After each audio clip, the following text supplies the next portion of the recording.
Hello, and welcome to the Filings Made Easy webinar. My name is Essie Ergel, and I'm presenting on behalf of the Texas Department of Insurance Life and Health Division. A special thank you to Sean Fry and Kay Zimmerman for all their work on this webinar. And thank you for joining us today as we discuss Filings Made Easy. The Life and Health Division is composed of multiple offices. However, for purposes of form review, this chart reflects the organizational structure of the Life and Health Lines Office. Chris Herrick is our Deputy Commissioner, Deborah Diaz-Laura, our Associate Commissioner, Lateef Almanzan is our Life and Health Lines Director, I am the Accident and Health Manager, and Sandra Dotson is the Life Annuity and Credit Manager. The Accident and Health team reviews and analyzes individual and group accident and health products, which include major medical products, including PPO, EPO, and HMO plans, accepted benefit products, which consist of accident only, specified disease, hospital indemnity, and other fixed indemnity, Medicare supplement, long-term care, disability income, and stop loss. The Life Annuity and Credit team reviews and analyzes form filings for life, annuity, credit, long-term care, travel, life settlements, advertising, filings for name changes, assumptions, demutualizations, and mergers. The Life and Health Division monitors and regulates accident, health, life, annuity, and credit products. Our office regulates Texas life and health insurance markets to ensure products comply with Texas requirements, to ensure that we evaluate availability and affordability of coverage, to identify trends within various markets and how they may affect Texas consumers and the industry, to ensure a level playing field, to promote stable and competitive markets, and to provide information to consumers and the insurance industry that make a difference. Our focus is cultivating key partnerships to provide innovation in protecting consumers of Texas with quality benefits, continuous improvement, and creating and maintaining efficient processes. We focus on plain language initiatives as well as consumer education.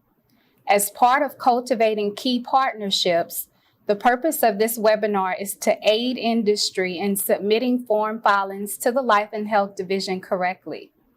Submitting form filings correctly will prevent delays and support speed to market goals. Our focus on continuous improvement contributes to creating and maintaining efficient processes for stakeholders and consumers. Our focus on plain language initiatives ensures consumers understand their coverage documents and benefits. We strive toward plain language initiatives to support consumer education in insurance products. During this webinar, I will focus on several key topics. Some of the key topics of focus for this webinar include billing, transmittal and compliance checklists, statements of variability, top reasons for form filing rejections, ACA filing season, and new rules under consideration. During this webinar, the term issuer is used for simplicity and is not intended to omit those who file on behalf of insurers or HMOs. This webinar is to benefit all involved stakeholders. So let's talk about billing. TDI accepts payment by electronic funds transfer, EFT. We strongly encourage issuers to submit EFT payment upon submission of form filings in SURF. SURF is the system for electronic rates and form filings. When submitting payments via EFT, do not include the NAIC access fee of $20.50. This fee is automatically drafted by the NAIC and is a separate form of payment from TDI form filing fees. TDI filing fees are flat fees that consist of either $50 or $100. Paying EFT upfront aids in avoiding billing in arrears. Issuers are billed in arrears for underpayments or payment omissions. Unpaid balances of that are over 120 days result in automatic rejections of form filings until the issuer pays the balance. Issuers may submit underpaid filing fees in SURF if the filing submission is open. Once a filing is closed, meaning a final disposition such as reviewed, approved, or disapproved filings, the filing cannot be reopened for payment. Required transmittal checklist. So our required transmittal checklist can be found on our website, and the transmittal checklists are specific to each product type.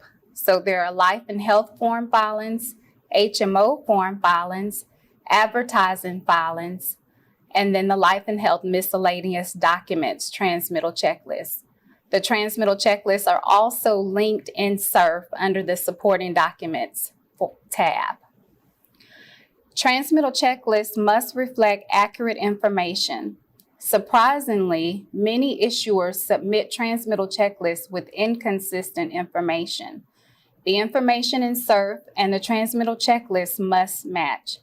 For example, indicating review and approval in SURF, but marking exempt on the transmittal checklist will result in a request for corrections, which will ultimately delay speed to market efforts.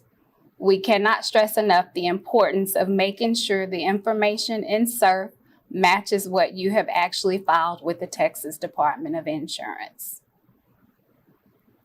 Statements of variability.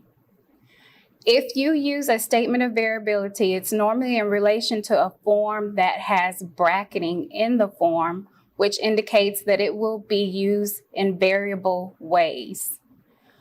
Please avoid the statement based on policyholder selection when you're giving your statement of variability description. Also, avoid using based on plan design if it is a required offer or a state-mandated benefit. Variability must fall entirely within legal requirements. For example, for home health, do not use a range of 30 to 120 days when statute requires at least 60 days. An acceptable range would be 60 to 120 days. Statement of variabilities that are excessive are not recommended.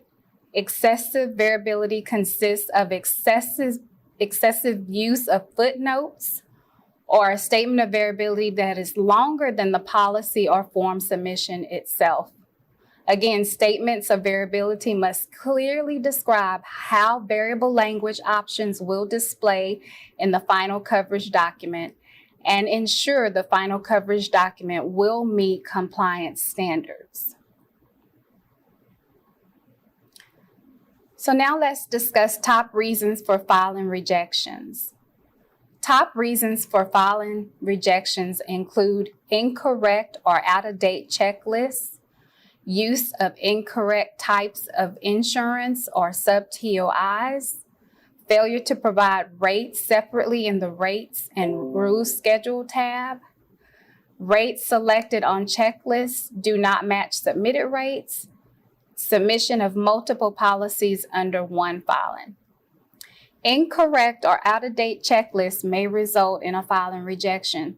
The most up-to-date version of checklists are available on our website and are also linked in SURF. Oftentimes, issuers save previous versions of checklists, which results in form filing submissions being submitted with out-of-date checklists. The most current version of checklists will also include a year. So we suggest using the checklist we have available on our website or that which is linked in SURF. We also will reject filings if an incorrect filing type is used or incorrect TOIs or sub-TOIs. The TOIs often have to match, so sometimes we may have a issuer that has filed a individual policy or evidence of coverage, but used a group TOI. If the issuer is using and submitting a policy for individual coverage, then the TOI and sub-TOIs should also reflect individual coverage. Using the wrong filing type, for example, using schedule of benefit when it's truly an amendment, will also result in a filing rejection.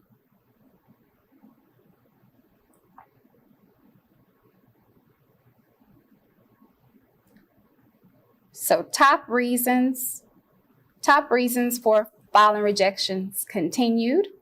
Failure to provide entire filing package for forms previously disapproved or that failed audit with resubmission or audit revisions.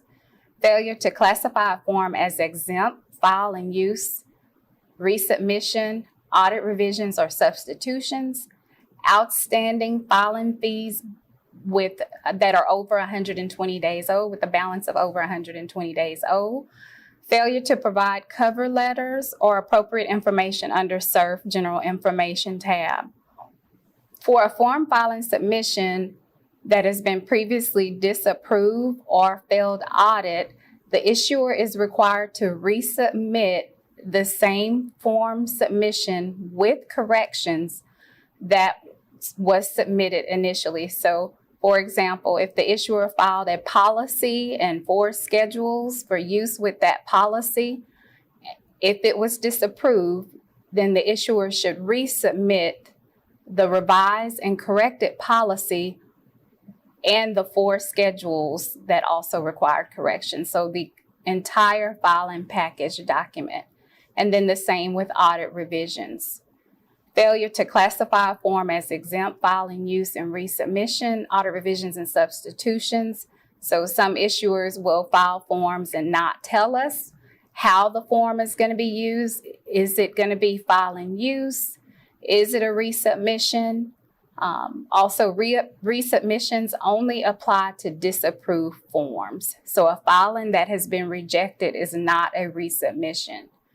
And then outstanding balances over 120 days old. So when the issuer has a bill that hasn't been paid, a form filing fee bill that hasn't been paid, and it's been due for over 120 days, we put that issuer on a hold list, and then we reject any new filing submissions until that balance is brought current. Failure to provide cover letter or appropriate information under SERF. Each form filing submission has to include information that tells us how the form is going to be used, what population or what how the form will be used, whether it's for individual, group. If it's a new and innovative product, we like a description on that new and innovative product. Also, if it's a previous submission that has minor corrections, or if it's going to be substantially similar filing, that type of information is important for us to know. And we need that information to be included in the General Information tab in a cover letter when the filing submission is submitted in SERF. And again, please be sure that all that information matches up. So in other words, individual with individual, group with group, so forth and so on. Filing tips. So avoid including red line copies of previously approved forms under the Form Schedule tab. So under the Form Schedule tab, it should only reflect the filings, the forms that you're filing for our review or approval.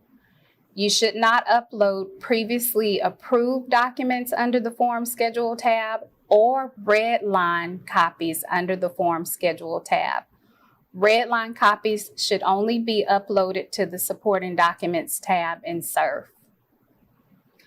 Also, the Guarantee fund now applies to HMOs. And so there is a guarantee fund notice that HMOs can use, and that is available.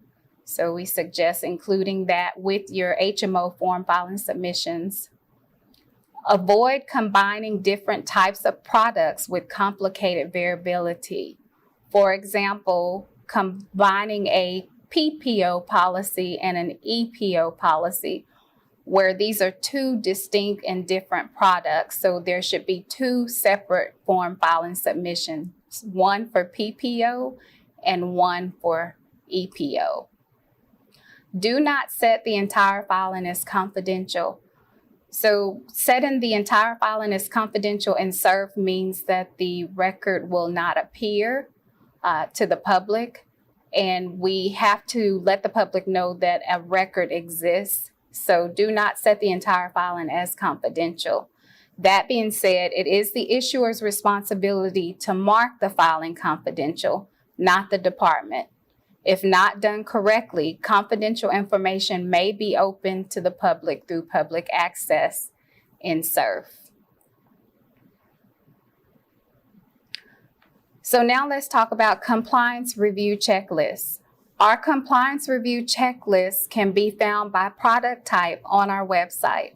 We have a compliance review checklist for accident and health, annuity, credit, HMO forms and HMO form filings, life insurance checklists, life settlement checklists, other forms that are detailed, prior authorization request forms, small group certification forms. Using our compliance review checklist will save time and allow you to accurately complete compliance items in the checklist and along with your SURF submission in a supporting docs. So when you use the compliance review checklist, submit that as a supporting document under the form schedule tab in SURF. This will save time and help with speed to market goals. So benefits of using compliance checklists, as was said, speed to market goals, less regulatory ping pong. Our checklists are very detailed on what our rules and statutes require. So using our checklist will allow you to include those necessary provisions in your form filing submission and will aid in a faster turnaround, less objections, and less requirements of going back and forth to address items that need to be corrected. Our checklists also provide up-to-date legislation and rule changes.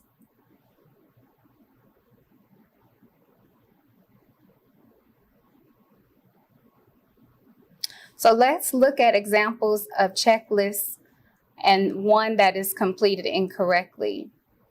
So first, in order to use our checklist, you have to download it from our website so that you can use it, so that you can enter the page number. So in order to make our checklist enterable, you have to first download it.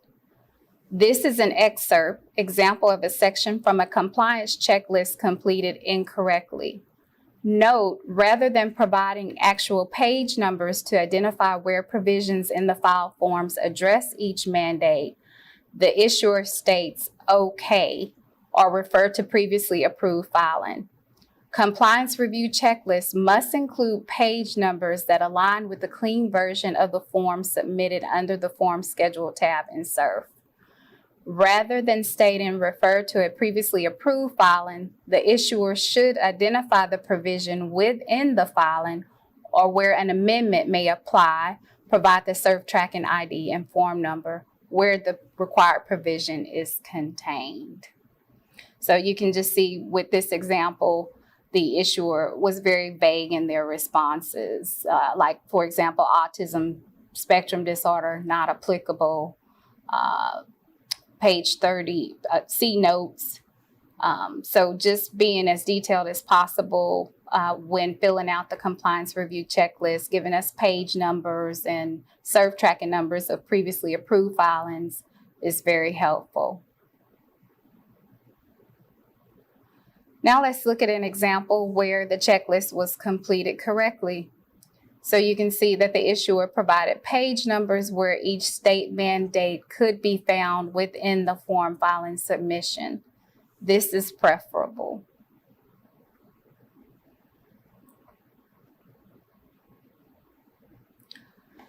Top objections. So let's look at some of the top objections that we send related to each product type. So accepted benefits. The accident policy is including benefit items other than accident only. Expense incurred basis, meaning the accepted benefit is filed for expense incurred. When it's filed as expense incurred, it triggers a health benefit plan, which means the accepted benefits has to comply with other state mandates. So accepted benefits are normally in the fixed indemnity category. Also, failure to include prosthetic and orthotic device benefits where it applies to accepted benefits. Another top objection for accepted benefits is failure to include a definition of adopted child. And then also when describing when coverage goes into effect for an adopted child, issuers often leave out party to a suit or party in a suit.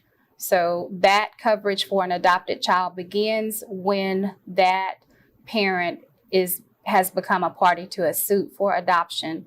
And oftentimes companies or issuers will limit that to the parent actually having adopted the child.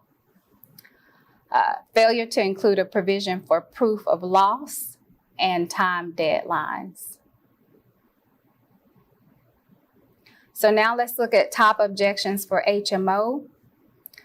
Non-network diagnostic imaging services and lab service providers. Oftentimes we see HMOs fail to address the balance billing protections under Senate Bill 1264 for non-network diagnostic imaging services and lab services. Failure to address behavioral health parity requirements. And that's for mental health parity and substance abuse disorders, failure to make sure that the form provisions are in parity. And then initial adverse determination timeframes. Often those adverse determination timeframes are confused with other timeframes, so not including the appropriate timeframes as specified in Chapter 4201. And then top objections for major medical, failure to include EPO or PPO written plan descriptions. EPO and PPO written plan descriptions are required under Chapter 3 of our rules in 28 TAC. And then failure to include information on consent and withdrawals for electronic applications. So consumers have to be given information in relation to electronic communications. They have to opt in to electronic communications. And oftentimes we see issuers include language in their application that states, by giving your email address, you're agreeing to sign up to receive electronic communication. Well, that's not sufficient to address obtaining a consent to electronic communication from the consumer. So issuers have to go into detail on the rights of the consumer, that the consumer has to consent to electronic communication. And then issuers also have to give information on how that consumer can withdraw from electronic communication if they choose to at a later time. And then failure to include teledentistry definitions.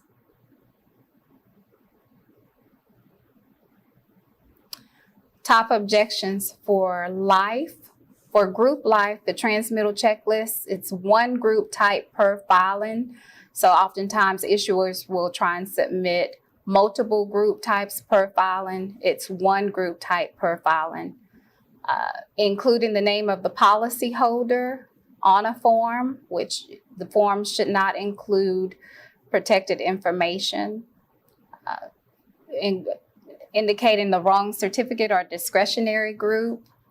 Individual policy upon termination of employment or membership, not adequately addressing termination of employment of membership within a group life form.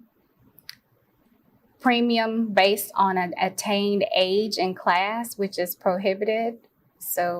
And then individual life, not including a provision that addresses signed premium receipts and payment of premiums. Inadequate time deadlines for payment of death benefits, and then not appropriately addressing accrued interest payments.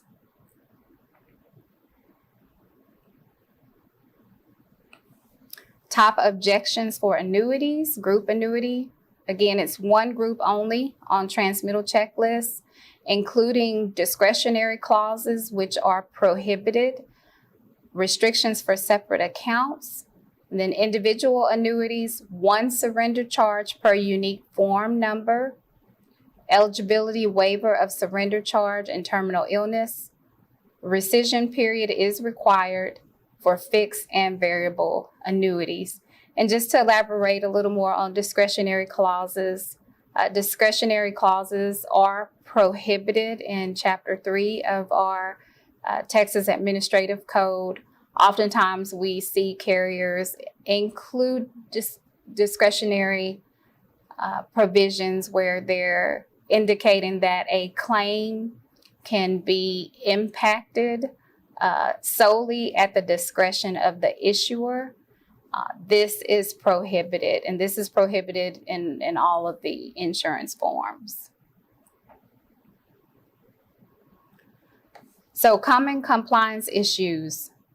Some common compliance issues we see is putting language in a form that was removed from previous filings due to an objection, inaccurate redlining, responses to objections that do not respond to the objection, only providing a vague response, providing only amended language with no explanation of how the objection was addressed, abusing a form's exempt status under 28 Tax Section 3.4004 by filing large rate increases as exempt. So just to elaborate on these topics, putting language in a form that was removed from previous filings due to an objection. Oftentimes when we require issuers to make revisions to form filing submissions, the issuer makes the revisions and then we're able to approve the form. Subsequent to approval, an issuer may require an additional change to a form or may want to add an amendment due to recent guidelines or changes in legislation. And rather than making the changes to the most recently approved form, issuers have a tendency to revert back to the previous non-compliant form. This causes delays in speed to market. So we encourage issuers to use the previously approved form to make revisions to, just making sure you use the most up-to-date, most recently approved form when making revisions to forms and submitting subsequent submissions. Inaccurate redlining. We see some issuers use multiple colors for redlining, like maybe purple, green, or blue.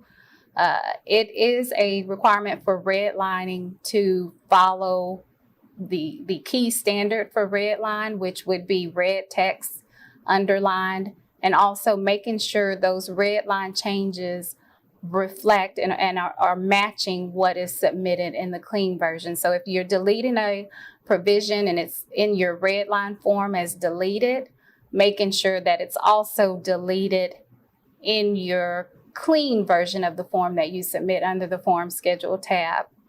And then when you're responding to our objections, be sure that you address all of our objections. We've had some issuers indicate on their letter that they have addressed all the objections, and then when we go and verify, sometimes the changes haven't actually made it to the forms, only providing vague responses on objections. So we've had some issuers just say it's been corrected, or they disagree with our request for corrections, but not supporting that argument with rule or statute. So be detailed in your objection responses. And then providing only the amended language with no explanation of how the objection was addressed. We have had issuers make the corrections, but not submit a reply to our objection letter. When you receive our objection letters via SURF and electronically as well, we require that you respond to each objection. So you need to address each objection with a sufficient response detailing how you have complied with our request for correction. And then abusing forms exempt status. We'll talk more about the exempt forms, but we have had some issuers file forms exempt that are not actually eligible for exemption or eligible to be filed exempt.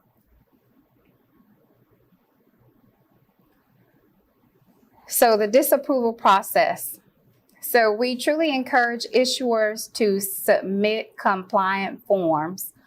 Part of the transmittal checklist includes a certification that what the issuer has submitted to the Texas Department of Insurance is compliant. And so oftentimes issuers will submit forms that have several compliance issues. In these instances, what we do is we communicate to the issuer those areas of non-compliance, and we also recommend that the form be disapproved. We send a notice of proposed disapproval, which allows the issuer 7 days to make corrections to the form. Upon that 7th day, if corrections are not received or if corrections do not address all the objections, then we move forward with disapproval. We do have a standard process for this where those objection letters are reviewed by the managers and our directors. And then once we issue the disapproval, that form has to be resubmitted as a resubmission. And be sure that your resubmission includes the previous objection letter and previous objection letter responses, where you're responding to each item that has to be addressed, along with the clean versions and corrected copies of those forms. So exempt filings, the key thing to remember about exempt filings is exempt filings are exempt from review and approval, but not exempt from filing, and are not exempt from compliance with statutes and rules.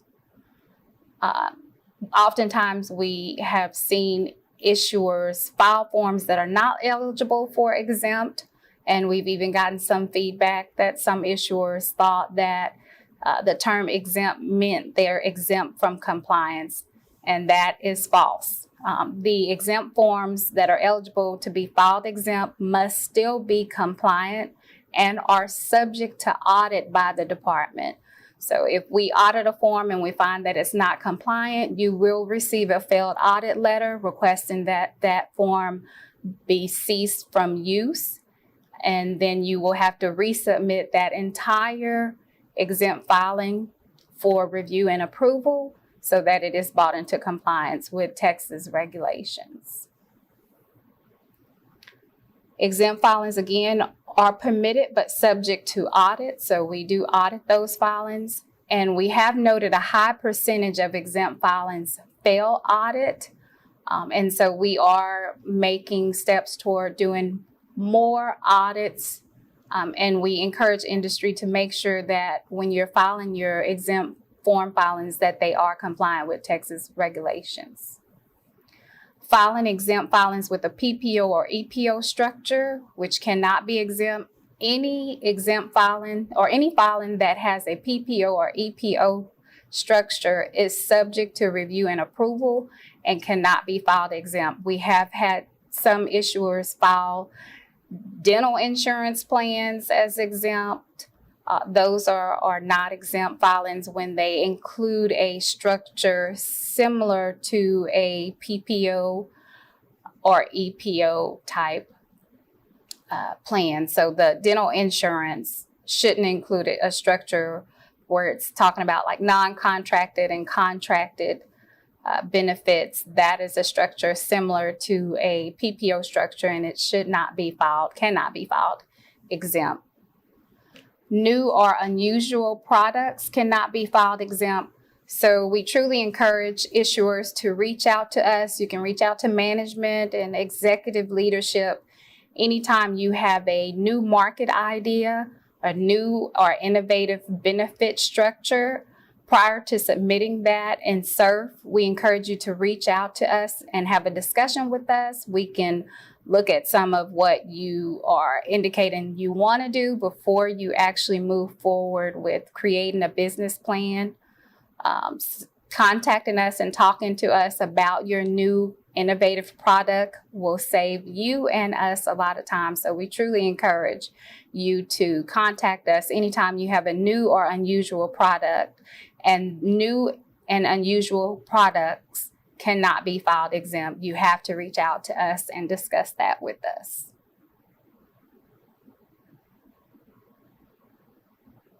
Okay. So now we'll talk about ACA filing season. So the Affordable Care Act filing season. We encourage issuers to truly pay attention to the notice of payment and benefit parameters. I know right now available is the notice of payment and benefit parameters, the proposed for this plan year. But take a look at that prior to submitting your forms to the Texas Department of Insurance. We also encourage you to file your ACA filings with us as soon as possible in advance of the CMS early bird deadline. So you do not have to wait until the CMS deadline to file forms with us. You can file forms with the Texas Department of Insurance anytime prior to that deadline submission is what we encourage to allow ample time for us to review. We have had issuers file as early as January, February, March, April. We do not encourage issuers to submit later than July or August because due to time constraints, it could cause a delay in form review and may also ultimately result in that issuer not being eligible to operate on exchange. So the Life and Health Division encourages issuers to file forms for use on exchange and off exchange as soon as possible in advance of CMS's early bird deadline. This will aid in ensuring sufficient time for state sign-off prior to September. Filing late may result in the issuer not receiving state sign-off in time to operate on exchange.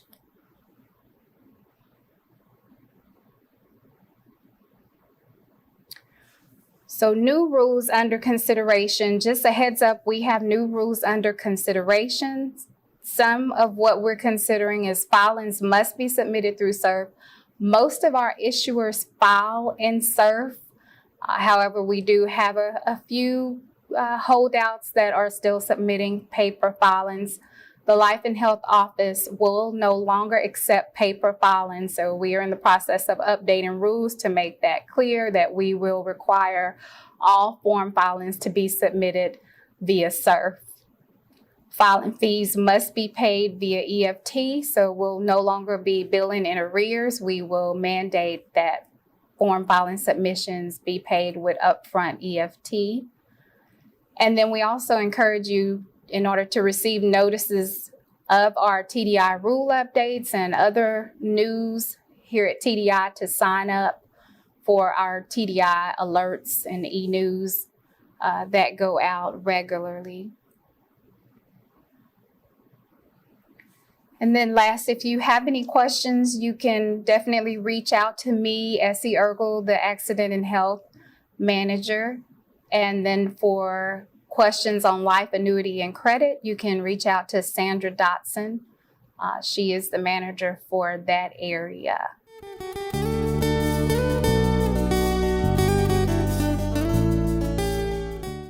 Hello, everyone. Thanks for joining us today for our Life and Health Form Filings webinar. I'm Ben Gonzalez with the Texas Department of Insurance's Public Affairs Division.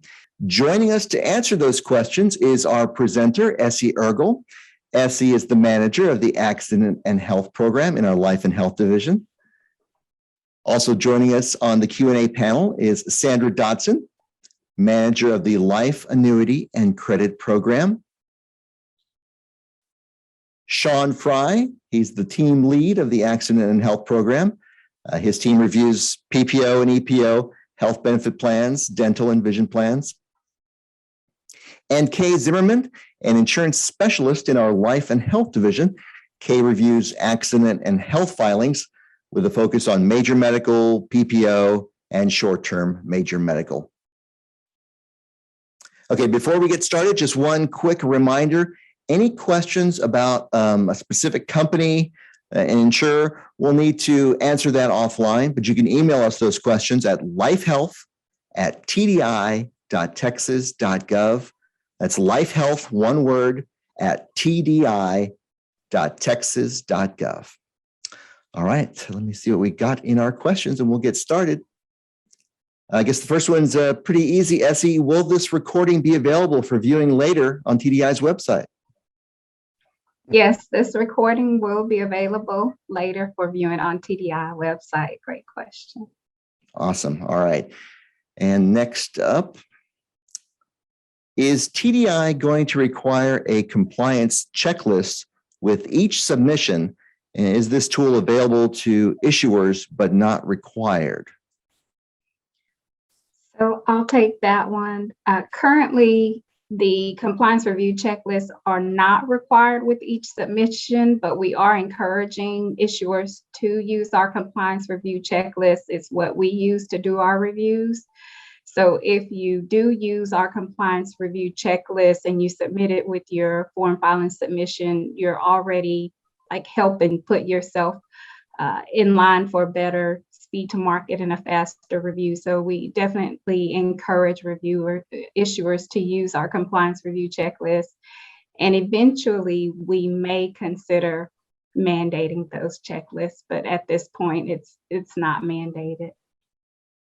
Okay, perfect. Thank you. Another one on the checklists. If something is not applicable, for example, a definition that's used in the plan document form filings that are less restrictive than the statutory definition, what should you include in that checklist? Should you just put NA or the page number where the existing definition is, or something else? I'm going to ask Sean Fry to answer that question. All right, thank you. And that's a great question. And that's something we discussed. You would want to reference the page number because we still need to look at the definition, determine if we view it as compliant. So, you may review it as possibly more that it's more favorable than statute, but we also need to make that determination through our review process. Thank you. Great question. Awesome. Okay. Thanks, Sean. If an EPO or PPO doesn't cover routine or general dentistry within the plan benefits, is a definition of teledentistry still required in the plan documents? I'm going to ask Kay Zimmerman for that. Thank you, Essie. That's a good question. And no, it is not required because in a PPO or EPO plan, if dental benefits are not covered, then it would not be applicable and therefore not be required. And that is a question that is being asked a lot these days. So glad you asked it. Thanks. Okay. Next question. Does TDI allow issuers to update other forms for consistency when they're updating their language based on an objection, or do we have to refile each of those forms? I'm going to ask Sandra Dodson to respond. Good afternoon. Yes, if you're going to be wanting to update forms in a previously approved filing based on an objection you received in a pending filing, each of those corrections would need to be submitted as a new form, which you could submit it as substantially similar, or if it's not been issued, you can submit it as a substitution. Okay, thank you.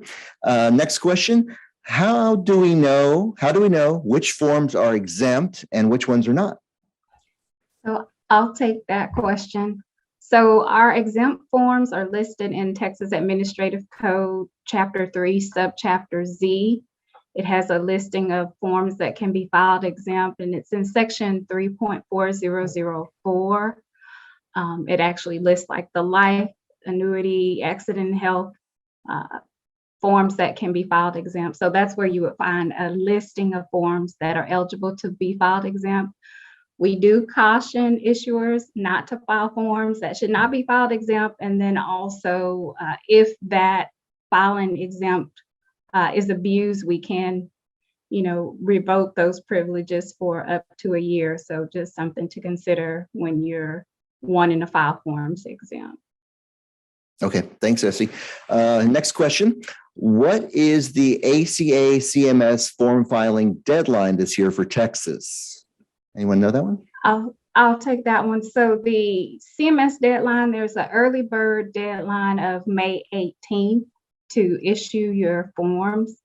But I also encourage you to look at the CMS website. There's a timeline that you can refer to that goes into detail. It breaks out like the timing of filings for when you submitted the early bird deadline and then submitting it in June and then having to have all the changes wrapped up by August.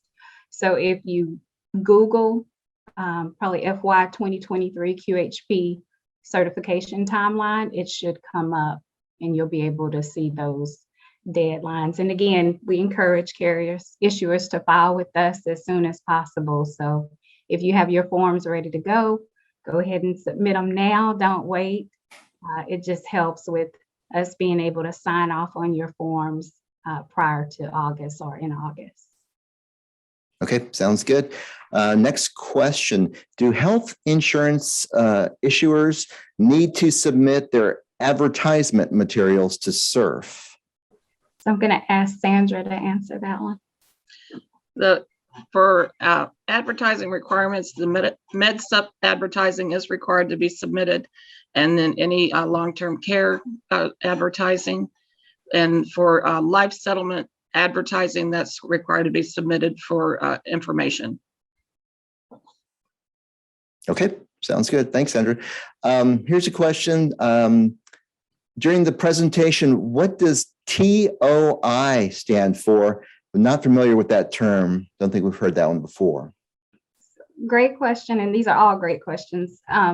So TOI stands for type of insurance, and then sub-TOI is subtype of insurance. And so those are two categories that issuers have to complete in SURF upon submitting a filing. So there's the type of insurance, the subtype of insurance, and then the filing type. So just making sure all three categories are correct upon submission will help with preventing your filing from being rejected, because those are items that we can't change after it's been submitted.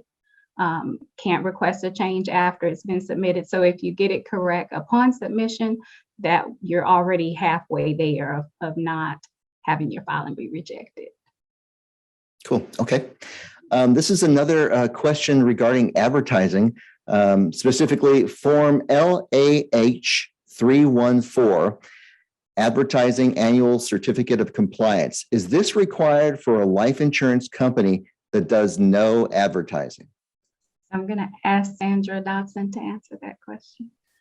That is a good question. I've been researching that question to make sure that I'm providing the correct response on that. I haven't had the opportunity to complete that research, but please be sure to submit the question through our Life Health mailbox, and I'll get a response back to you promptly. Okay, we'll get back to you on that one. Next question. Will EFT payments also be available for transmittal checklists for HMO financial filings, or just for the required SURF filings? So I'll take that one. So right now, we accept EFT for SURF filings. To the extent that our financial division does start to use SURF, then we would have to research to see if they're going to accept EFT upfront. But right now, it's just specific to form filings that are submitted in SURF. Okay, next question. Does TDI require a rate filing via a state portal? So that's a question we'll have to research, and that would also, I'll say, be a good question for our next webinar coming up, because we're going to discuss the URRT rate filings and the assumption of that from CMS. So I would say you can submit that question to our Life Health mailbox, but also save that question for our URRT webinar where we discuss more about rates and rate filings. Just a note here, if you did submit a question through the Q&A right now, we're not going to be able to follow up with you if it's anonymous. So that's one thing to note, but you can do like Essie mentioned and just email it to us and we will follow up with those. So of course we can't answer the anonymous questions. Let's see what's next here. Can you confirm where the checklist needs to be attached? Is it under the form schedule tab or under supporting documentation tab? I'll take that one. It is under the support and documentations tab. Yes. Okay. And next question. Are the tips for and guidelines for SOVs on the website somewhere? That's a great question and good idea. Yeah, who wants to take that one? I don't know if they're going to be on the website as far as, but we do have rules, which is addressed in 28 TAC, well, chapter 3, and then it just refers to a clear explanation of variability. That's also, and that's referred in 3.4E, and then there's 3.4D that refers to specimen language that should be included, which refers to the most restrictive language. So if you're going to have variability, it should be clear. Should be clear of any alternative language that you'll might be using. So that should be set out within the form, and also the variable explanation, so that we're clear as far as any options. Because some say it may vary per based on policy hold selection. Well, that's not, if we're not real clear what you're going to include in there, that may generate some questions. Okay, thanks, Sean.